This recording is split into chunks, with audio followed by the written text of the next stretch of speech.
जय हिंद, वंदे मातरम दोस्तों। तो आज हम यूपी टेट 2019 के भाग सेकंड हिंदी लैंग्वेज का पेपर लेके आए थे जो 2019 में पूछा गया था। तो चलिए स्टार्ट करते हैं। कुछ प्रश्न है, घोंसले में चिड़िया है, में कौन सा कारक है? घोंसले में चिड़िया है, इसमें कौन सा कारक है? अधिकरण कारक, संबंध कारक, अपादान कारक या संप्रदान कारक? तो सही जवाब हो जाएगा ऑप्शन नंबर एक, अधिकरण कारक। चलो मतलब 32 और 33 प्रश्न उत्तर दिए गए हैं, तो ये अपन को ये पढ़ना है, दोनों हैं। एक पैराग्राफ है। गांधीवाद में राजनीतिक और आध्यात्मिक तत्वों का समन्वय मिलता है, यही इस बात की विशेषता है। आज संसार में जितने भी बात प्रचलित हैं वह प्रायः राजनीतिक क्षेत्र में सीमित हो चुके हैं। आत्मा से उनका संबंध विच्छेद होकर केवल वाह संसार तक उनका प्रचार रह गया है। मन की निर्मलता और ईश्वर निष्ठा से आत्मा को शुद्ध करना गांधीवाद की प्रथम आवश्यकता है। ऐसा करने से निस्वार्थ बुद्धि का विकास होता है और मनुष्य सच्चे अर्थों में जन सेवा के तत्पर हो जाता है। गांधीवाद में सांप्रदाय के लिए कोई स्थान नहीं है। इसी समस्या को हल करने के लिए गांधी जी ने अपने जीवन का बलिदान किया है। तो इस पैराग्राफ के साथ जो 32 और 33 क्वेश्चन मिलेंगे, मतलब दो इसके हैं, तो उसमें से पहला है, उपर्युक्त गद्यांश के आधार पर बताइए कि संसार की सारी बात सीमित हैं, धर्म तक सीमित हैं, सांप्रदायिकता तक सीमित हैं, राजनीतिक क्षेत्र तक या आत्मा तक। तो बताइए। तो इसमें हमने पढ़ा था, इसी में लिखा हुआ है राजनीतिक क्षेत्र तक सीमित हैं। तीसरा देखो यहाँ होगा, ये देखिए, ये है राजनीतिक क्षेत्र तक सीमित हो चुके हैं। ठीक है, तो इसी में इसका आंसर छिपा है। तो अगला लेते हैं। उपर्युक्त गद्यांश में गांधीवाद का आधार किसे बताया गया है?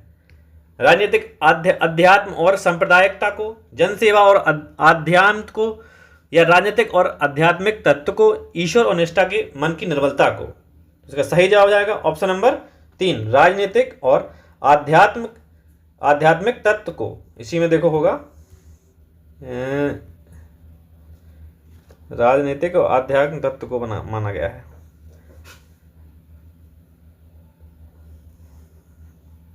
देखिए ये है, राजनीतिक और आध्यात्मिक तत्वों को समन्वय मिलता है। ठीक है, तो अगला बढ़ते हैं। ये देखिए, अच्छा इस तरफ है। देखिए 34 नंबर का है, कनुप्रिया की रचनाकार कौन है? कनुप्रिया है, इसकी रचनाकार कौन है? नागार्जुन है, रंगे राघव हैं, धर्मवीर भारती हैं, या भगवती चरण वर्मा हैं? 34 का, तो इसका हो जाएंगे धर्मवीर भारती, इसके रचनाकार हैं। ठीक है, इसमें है लुप्त स्वर कौन सा है? ओम लुप्त स्वर कौन सा है?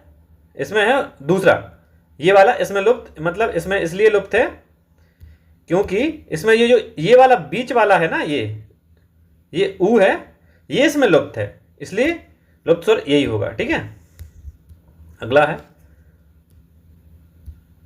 राम आम खाता है में वाच्य कौन सा रूप है? कृतवाच्य, भाववाच्य, कर्मवाच्य, उभयवाच्य? तो सर राम आम खाता है, तो इसमें हो जाएगा ऑप्शन नंबर 1, कर्ता का इसमें हो रहा है, कर्ता का मुख्य रूप से माना जा रहा है, तो कृतवाच्य हो जाएगा। ठीक है, अगला है, रहीमन पानी राखिए बिन पानी सब सून, पानी गए न उबरे मोती मानस चून। इस दो से में कौन सा अलंकार है? श्लेष अलंकार है, रूपक अलंकार है, उपमा अलंकार या उत्प्रेक्षा अलंकार है? 37 का, तो इसमें हो जाएगा अपना नाम ऑप्शन नंबर 1, इसमें श्लेष अलंकार है। ठीक है, अगला है, निम्नलिखित में कौन सा शब्द शुद्ध शब्द है? इनमें से कौन सा है जो शुद्ध शब्द है? तो इसमें से हमें ये लग रहा है, ये ऑप्शन नंबर तीसरा, अंगना, ऐसे लग रहा है, चांद, ऐसे आंख, ये तो आंख हो जाएगी पहला इसका, और ये चांद में इसमें चांद बिंदी आ जाती है, और आंख में भी चांद बिंदी आ जाती है, तो ये अंगना ही सही हो जाएगा। ठीक है, अगला है निम्न में से किस शब्द की वर्तनी सही है? इसमें बताइए किसकी वर्तनी शब्द शुद्ध सही है। तो इसका राइट आंसर हो जाएगा ऑप्शन नंबर 1 सन्निधि। यही ऐसे लिखा जाता है और बाकी सब गलत तरीके से लिखे हुए हैं। ठीक है, उपचारात्मक शिक्षण की सफलता निर्भर करती है उपचारात्मक शिक्षण की सामग्री पर, समय व अवधि पर, भाषिक नियमों के ज्ञान पर, या समस्याओं के कारणों की सही पहचान पर। तो बताइए उपचारात्मक शिक्षण की सफलता किस पर निर्भर करती है? तो ये करती है समस्याओं के कारण की सही पहचान पर। जब ये अपन पहचान करेंगे तभी तो उसके शिक्षण का उपचार करेंगे, तो यही इसकी है। ठीक है,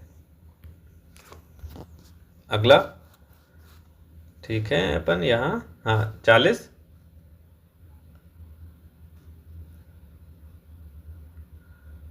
अच्छा 41 42, हाँ हाँ ठीक ठीक ठीक 41 और 42, ये देखिए कुछ पंक्तियां हैं जिनमें से अपन को करना है। ठीक है, वर्दंत वर्दंत की पंगति कुंद कली अधरारत पल्लव लोचन सी।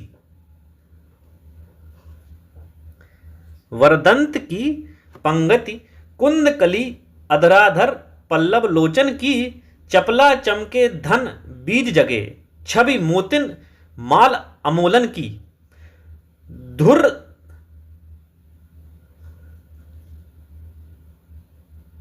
धुंधराई लटकें मुख ऊपर, कुंडल लाल कपोलन की, निभ छापर प्राण करें तुलसी, बलि जाऊं लल्लायन बोलन की।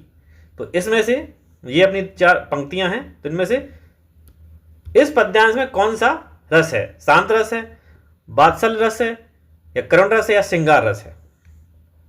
तो इसमें है अपना वात्सल रस। ठीक है, उपरोक्त पद किस कवि का है? ये किसकी रचना है? किसने लिखा था? ये कबीर ने, सूरदास, जायसी या तुलसीदास? तो इसका सही जवाब हो जाएगा ये जगह था तुलसीदास जी ने। ठीक है, उच्चारण स्थान की दृष्टि से कौन सा विकल्प शुद्ध है?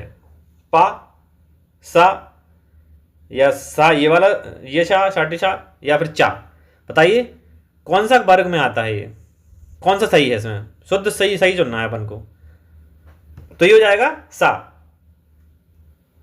सा सा सा, दंत से है। ठीक है, अगला है निम्नलिखित में कौन सा कथन अशुद्ध है? अशुद्ध इसमें बताना है।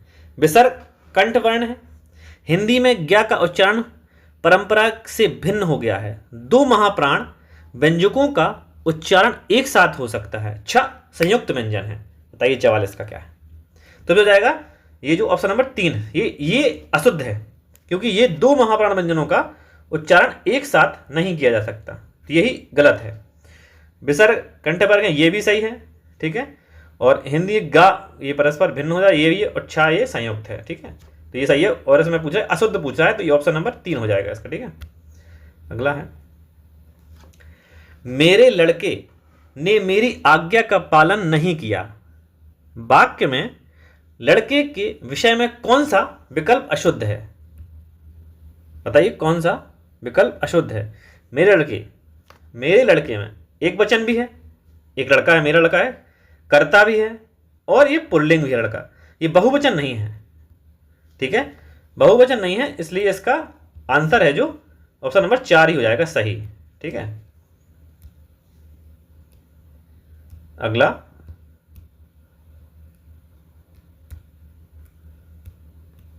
ये 46वां यहां होगा।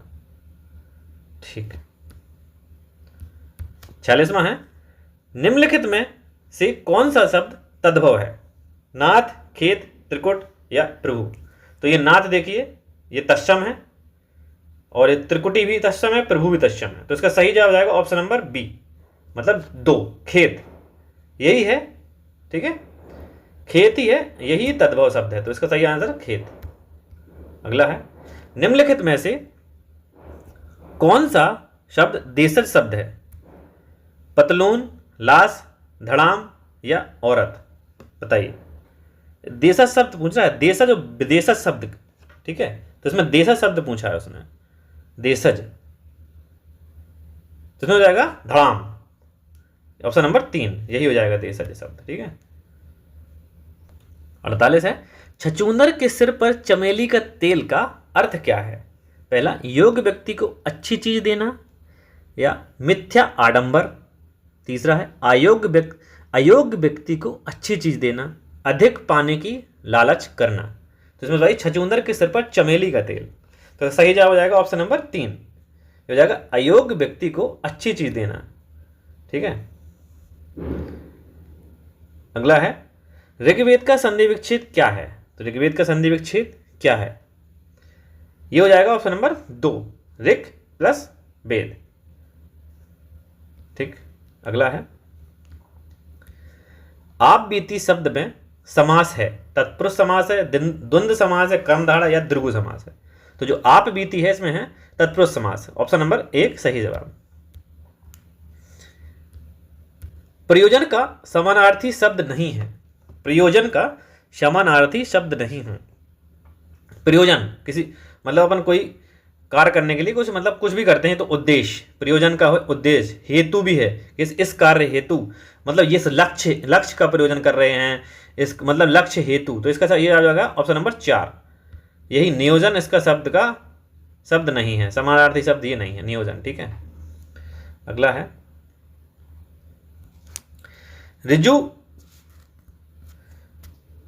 ऋजु का विलोम शब्द है, ठीक है, सीधा, त्रिकोण, सरल या वक्र। तो ऋजु का है ये हो जाएगा ऑप्शन नंबर 4, इसका वक्र इसका विलोम शब्द है, ठीक है। अगला है, निम्नलिखित विकल्पों में किस विकल्प में विशेषण का निर्देश अशुद्ध है? 26 पूर्णबोधक, ठीक है। दूसरा, क्रमवाचक, 2.5 अपूर्णबोधक, वह नौकर, कोई विशेषण नहीं। तो ये हो जाएगा इसका चौथा ही आंसर, ठीक है। वह नौकर, इसमें कोई विशेषण नहीं बता रहा है, तो इसका सही जवाब हो जाएगा 53 का, ठीक है, ठीक है। अगला है, आप भला तो जग भला वाक्य में सर्वनाम किस भेद का बोध होता है? संबंधवाचक, संबंधवाचक सर्वनाम, अनिश्चितवाचक सर्वनाम, निजवाचक सर्वनाम या प्रश्नवाचक सर्वनाम, ठीक, बताइए। तो इसमें जाएगा ऑप्शन नंबर निजवाचक सर्वनाम, आप भला तो जग भला, ठीक। निम्नलिखित में से कौन सा शब्द पुल्लिंग है? संतान, कड़ी, चील, सरसों। तो सरसों नहीं है, चील भी नहीं है, कड़ी भी नहीं है, जो पुल्लिंग शब्द है तो संतान यही हो सकता है, ठीक है। अगला, प्रकाश वर्ष की दृष्टि से डॉक्टर हरिवंश राय बच्चन की रचना का सही क्रम क्या है? तो बताइए इसमें सही क्रम क्या है, ठीक है। तो इनकी सही क्रम है तो ये हो जाएगा ऑप्शन नंबर 2 सही है, ठीक है। सबसे पहले मधुशाला, फिर मधुबाला, फिर मधु कलश, फिर आई थी निशा निमंत्रण, तो यही इनका सही क्रम हो जाएगा। तो दूसरा आंसर सही है, एकदम सही है, ठीक है, ठीक। इसमें सुमेलित सही करना है, ठीक है। हिंदी मतलब हिंदी साहित्य सम्मेलन ये कब हुआ था? हिंदी साहित्य सम्मेलन कौन सन में हुआ था? तो ये हुआ था 1910 में, ठीक है, ये होता है 1910। और काशी नागरी प्रचारणी सभा ये हुई थी 1853 ईस्वी में, और राष्ट्रभाषा प्रचार समिति ये हुई थी 1918 में। तो पहले का तीसरा है, ये है पहले का तीसरा, ठीक है, और दूसरे का पहला और तीसरे का दूसरा। तो ये ऑप्शन नंबर 1 पहला ही सही है, ठीक है, इसका हो जाएगा ऑप्शन नंबर 1। अगला है, तुलसीदास के रचनाकार हैं। तो तुलसीदास के रचनाकार कौन से हैं? डॉक्टर रामविलास शर्मा, केशवदास, महादेवी वर्मा, सूर्यकांत त्रिपाठी, निराला साहब। तो इनके हैं सूर्यकांत त्रिपाठी, निराला जी, ठीक है, तुलसीदास। अगला है, अन्या से अनन्या आत्मकथा किसकी है? उषा प्रियंवदा की, प्रभा खेतान की, मन्नू भंडारी या सुसम बेदी की? तो सही जवाब है प्रभा खेतान। इन्होंने लिखा था अन्या से अनन्या, इन्हीं की है। ठीक है, अगला और आखिरी, प्रभु जी तुम चंदन हम पानी किसका वाक्य है? रैदास का, दादू का, कबीर का या नानक का? तो ये प्रभु जी तुम चंदन हम पानी किसने कहा था कि आप चंदन है प्रभु और हम तो पानी हैं? तो ये कहा था ऑप्शन नंबर 1, रैदास जी ने कहा था ये कि प्रभु जी आप चंदन हम पानी। तो यहाँ पर हमारे हिंदी के सारे जो हमारे होते हैं, हिंदी के 30 प्रश्न जो आए थे 2019 में, वो समाप्त होते हैं। ठीक है, तो अब हम अगली वीडियो में कुछ नया अध्याय, नया भाग लेकर आएंगे। ठीक है, धन्यवाद। वीडियो अच्छी लगी हो तो लाइक, सब्सक्राइब और शेयर जरूर करें। Thank you.